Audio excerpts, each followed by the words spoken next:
ایران میں اسرائیل کے لیے جاسوسی کرنے پر خاتون سمیت 4 افراد کو پھانسی دے دی گئی۔ 3 مردوں اور 1 خاتون کو اسرائیل کے لیے جاسوسی کرنے اور موساد کے ساتھ مل کر ملک میں انتشار پھیلانے کے الزام میں تختہ دار پر لٹکا دیا گیا۔ ناظرین، اسرائیل اور موساد کے کرندوں کو پھانسی دینے کا سلسلہ شروع ہو گیا۔ بتایا جا رہا ہے کہ مسلم ممالک نے خفیہ عہد کے ذریعے یہ عزم کیا ہے کہ دنیا بھر میں جہاں جہاں بھی اسرائیلی خفیہ ایجنسی کے کارندے ہوں گے ان سب کو پھانسی پر چڑھایا جائے گا۔ اس عزم کی شروعات ایران نے کر دی ہے۔ ایرانی میڈیا نے رپورٹ کیا جمعے کو اسرائیل کی خفیہ ایجنسی موساد سے تعلق رکھنے والے 4 تخریب کاروں کو پھانسی دے دی گئی ہے۔ ان 4 ایجنٹوں نے موساد کے افسران کی رہنمائی میں ایران کی سلامتی کے خلاف وسیع پیمانے پر کارروائیاں کی تھی، جن کو کل صبح قانونی طریقہ کار کے بعد پھانسی دے دی گئی۔ ایران کے میزان نیوز کے مطابق تخریب کاروں کے اس گروہ کے ایک رکن اطباعاتی نے بتایا کہ موساد کے خفیہ افسران کی براہ راست رہنمائی میں اس گروپ کے ارکان ان قوتوں کی نشاندہی کرنے کی کوشش کر رہے تھے جو ملک کے سیکیورٹی محکموں کے ساتھ تعاون کرتی تھی اور ان کو اغوا، دھمکیاں دے کر مار پیٹ کر کے ان سے معلومات حاصل کرنے کا ارادہ رکھتی تھی۔ مزید بتایا کہ یہ لوگوں کو اغوا بھی کرتے ہیں اور ان سے کہتے ہیں کہ وہ انہیں دھمکیاں دے کر اور تشدد کر کے خود کو ایرانی سیکیورٹی ایجنٹ کے طور پر پیش کریں، پھر ان کے آنے والے مشنوں کے بارے میں جھوٹ پھیلائیں۔ یہ بھی معلوم ہوا کہ ان ایجنٹوں نے اسرائیلی حکومت کے ایجنٹوں اور موساد کے افسران سے متعدد مواقع پر ان مشنوں کے لیے رقم وصول کی تھی جو انہوں نے مکمل کیے تھے۔ ان ایجنٹوں نے موساد کے افسران کے ساتھ ویڈیو روابط قائم کر کے ان سے براہ راست رابطہ کیا تھا۔ اس گروپ کے ارکان کی جانب سے تخریب کار کارروائیاں صوبہ آذربائیجان، تہران اور ہرمزگان کے علاقوں میں کی گئی۔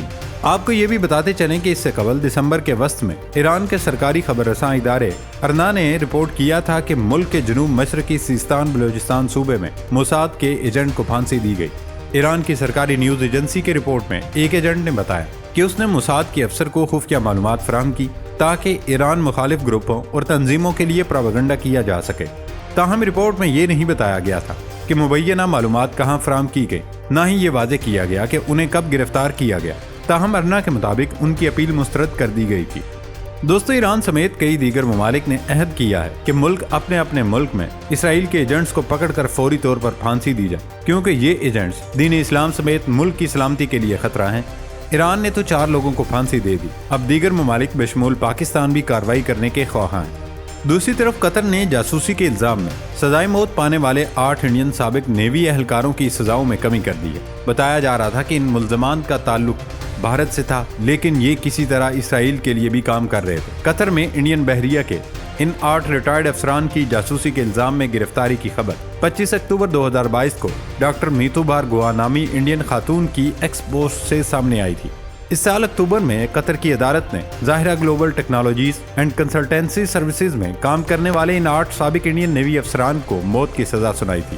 تاہم اب انڈیا کی وزارت خارجہ کی جانب سے جاری بیان میں کہا گیا کہ ان کی سزا میں کمی کر دی گئی ہے۔ بیان میں مزید کہا گیا کہ قطر میں ہمارے سفیر اور دیگر حکام آج اپیل کورٹ میں اہل خانہ کے ہمراہ موجود تھے۔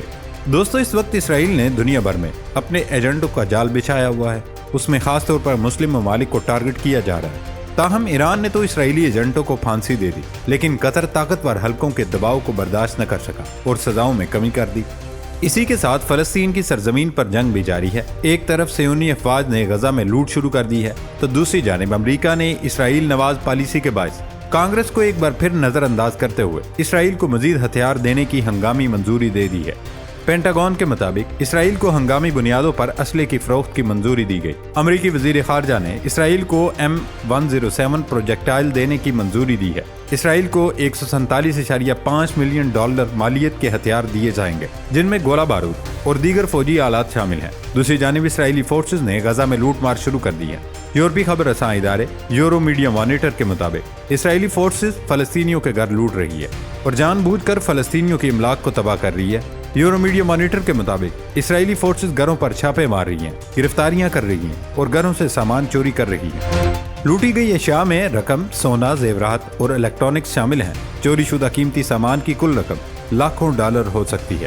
انہی اسرائیلی مظالم کے دوران عالمی ادارہ صحت نے غزہ میں بیماری کے پھیلاؤ پر خطرے کی گھنٹی بجا دی۔ سربراہ WHO نے غزہ میں متعدد بیماریوں کے بڑھتے خطرے پر تشویش کا اظہار کیا۔ WHO کے سربراہ کے مطابق غزہ میں پناہ گاہوں میں رہنے والے مسلسل بیمار ہو رہے ہیں۔ 1,80,000 کے قریب لوگ سانس کی بیماری کا شکار ہیں۔ غزہ میں نصیرت کیمپ، خان یونس اور رفح سمیت دیگر علاقوں پر اسرائیلی حملوں سے مزید کئی فلسطینی شہید اور زخمی ہو گئے۔ شہداء کی مجموعی تعداد 21,507 سے تجاوز کر گئی، جبکہ 55,915 سے زائد افراد زخمی ہو چکے ہیں۔ اسرائیلی افواج کی جانب سے طے شدہ راستے پر سفر کے باوجود اقوام متحدہ کے ذیلی ادارے کی امدادی قافلے پر بھی فائرنگ کی گئی۔ اقوام متحدہ کے ایئر چیف مارٹن گریفتھس امدادی قافلے پر اسرائیلی حملے کی مذمت کرتے ہوئے کہا کہ اسرائیل کی جانب سے امدادی رضاکاروں پر حملہ بین الاقوامی قوانین کی کھلی خلاف ورزی ہے۔ بین الاقوامی تنظیم ہلال احمر کی جانب سے خان یونس کے علاقے میں رہائشی عمارت پر حملے کے بعد زخمی بچوں کو طبی امداد کے لیے ایمبولینسوں میں منتقل کرنے کی ویڈیو شیئر کر دی ہے۔ دوسری جانب اقوام متحدہ کی سیکورٹی کونسل میں اسرائیلی سفارتکار نے جنوبی لبنان سے اسرائیل پر مزید حملوں کی صورت میں حزب اللہ کے خلاف مکمل جنگ شروع کرنے کی بھی دھمکی دے دی۔ اقوام متحدہ کی سیکورٹی کونسل میں فلسطینی سفیر نے کہا کہ اسرائیل نے فلسطینیوں کو 2 ہی آپشن دیے ہیں، یا وہ موت قبول کریں یا پھر دربدری کا شکار ہو جائے۔ ادھر مغربی کنارے پر اسرائیلی فوج نے اپنی چھاپہ مار کاروائیاں جاری رکھتے ہوئے درجنوں بے گناہ فلسطینیوں کو گرفتار کر لیا ہے۔ اسرائیل نے دمشق پر حملے میں 11 ایرانی فوجی جاں بحق ہونے کا دعویٰ کیا ہے۔ ایرانی اہلکار دمشق ایئرپورٹ پر وفد کے استقبال کے لیے موجود تھے۔ اس کے ساتھ ساتھ سر پھرے اسرائیل کی اقوام متحدہ سلامتی کونسل میں بیٹھ کر بھی دھمکیاں نہ رک سکیں۔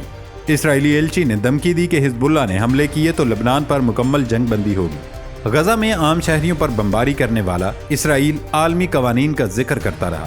اسرائیل فلسطینی قیدیوں کے ساتھ کیا کچھ کر رہا ہے، آپ خود ملاحظہ فرمائیں۔ اسرائیل کی حراست میں رہنے والے 3 فلسطینی بھائیوں کا کہنا ہے کہ دوران قید انہیں برہنہ کر کے سگریٹ سے جلایا گیا اور دیگر طریقے اپناتے ہوئے برے سلوک کا نشانہ بنایا۔ خبر رساں ادارے روئٹرز کے مطابق صبحی یاسین اور ان کے بھائی سعدی اور ابراہیم سمیت متعدد فلسطینی مردوں نے اسرائیلی فوجیوں کے ہاتھوں اپنے ساتھ ہونے والے سلوک کے بارے میں بتایا۔ اسرائیلی فوجی نے غزہ کی پٹی اور اسرائیل کے درمیان واقع کرم ابو سالم راہداری پر تینوں بھائیوں کو علیحدہ علیحدہ اتارا۔ بھائیوں کے مطابق وہاں سے وہ کئی کلومیٹر کا فاصلہ پیدل طے کر کے رفح پہنچے، جہاں لاکھوں بے گھر افراد کے درمیان انہوں نے ایک دوسرے کو تلاش کیا۔ ناظرین، ان تمام مظالم کے خلاف حوثی باغی جوابی کارروائیاں کر رہے ہیں۔ حوثی باغیوں کی جانب سے غزہ پر اسرائیل کے حملوں کے خلاف اسرائیل جانے والے بحری جہازوں پر 22واں حملہ کیا گیا۔ بین الاقوامی خبر رساں ادارے کی رپورٹ کے مطابق امریکی فوج کی جانب سے کہا گیا کہ حوثی باغیوں نے تجارتی بحری جہاز پر ڈرون اور اینٹی شپ بیلسٹک میزائل داغے ہیں۔ امریکی فوج نے دعویٰ کیا کہ تجارتی بحری جہاز پر حوثی باغیوں کے حملے کو ناکام بنا دیا گیا ہے۔ اس سے قبل بھی یمن کے حوثیوں نے بحیرہ احمر میں کمرشل بحری جہاز پر گزشتہ حملے کی ذمہ داری قبول کی تھی۔ اس کے علاوہ جنوبی افریقہ نے غزہ پر اسرائیلی جارحیت کے خلاف عالمی عدالت انصاف ICJ میں نسل کشی کا مقدمہ دائر کرتے ہوئے اسرائیل کے خلاف فوری حکم نامہ جاری کرنے کا مطالبہ کر دیا۔ خبر رساں ادارے روئٹرز کے مطابق جمعے کو جنوبی افریقہ نے مطالبہ کیا ہے کہ عالمی عدالت انصاف کے حکم نامے میں قرار دیا جائے کہ اسرائیل غزہ میں فلسطینی گروپ حماس کے خلاف کریک ڈاؤن میں 1948 کے نسل کشی کنونشن کے تحت اپنی ذمہ داریوں کی خلاف ورزی کر رہا ہے۔ جنوبی افریقہ کی درخواست میں الزام عائد کیا گیا کہ اپنی ذمہ داریوں کی خلاف ورزی کر رہا ہے، جس کے تحت کسی قوم کو مکمل یا جزوی طور پر ختم کرنے کی کوشش کرنا جرم ہے۔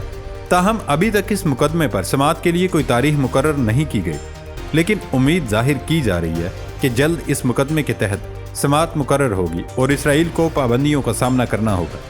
اس کے ساتھ ساتھ نئی رپورٹ میں یہ بھی انکشاف ہوا کہ اسرائیلی فوج کو انتہائی قسم کا نقصان اٹھانا پڑ رہا ہے۔ حماس کے ساتھ جنگ کے نتیجے میں جہاں اسرائیلی فوج کو بھاری نقصان اٹھانا پڑ رہا ہے، وہیں اسرائیلی معیشت بھی مشکلات سے دوچار ہے، جس میں رواں سماہی کے دوران 2% کی شرح سے کمی کا اندازہ لگایا جا رہا ہے۔ نیو یارک ٹائمز نے اسرائیلی غیر جانبدار think tank Taub center for social policy studies کی ایک رپورٹ کا حوالہ دیتے ہوئے لکھا کہ حماس کے ساتھ جنگ کی وجہ سے اسرائیل میں لاکھوں کارکنان بے گھر ہو گئے یا انہیں ریزرو فوجی قرار دے دیا گیا۔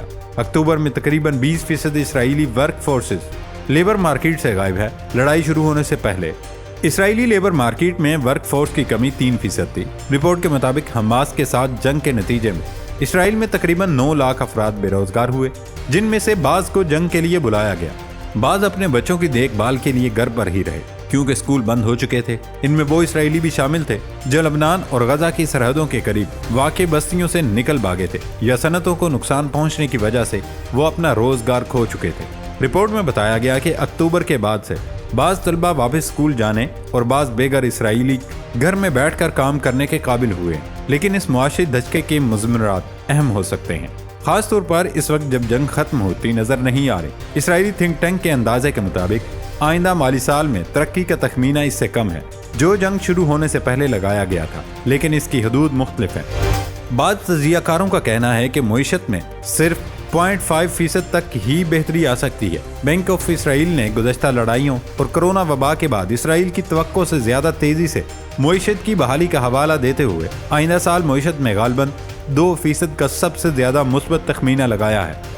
اسرائیل ڈیموکریسی انسٹیٹیوٹ میں ریسرچ کے نائب صدر اور بینک آف اسرائیل کے سابق گورنر کا نیٹ فلیگ کا کہنا ہے کہ جو وسیع اندازے پیش کیے جا رہے ہیں وہ کچھ مختلف مفروضوں پر قائم کیے گئے ہیں، جیسا کہ حماس کے ساتھ جنگ کتنی طویل اور شدید ہوگی۔ توب سینٹر کے اندازے کے مطابق اس بار ڈیوٹی کے لیے بلائے گئے ریزرو فوجیوں کی اصل تعداد 2 اور 3 لاکھ کے درمیان تھی۔ رپورٹ میں دعویٰ کیا گیا کہ جنگ کے لیے اچانک بلائے جانے کے باعث متعدد اسرائیلی ہلاک ہوئے اور کئی کو مشکلات کا سامنا کرنا پڑا۔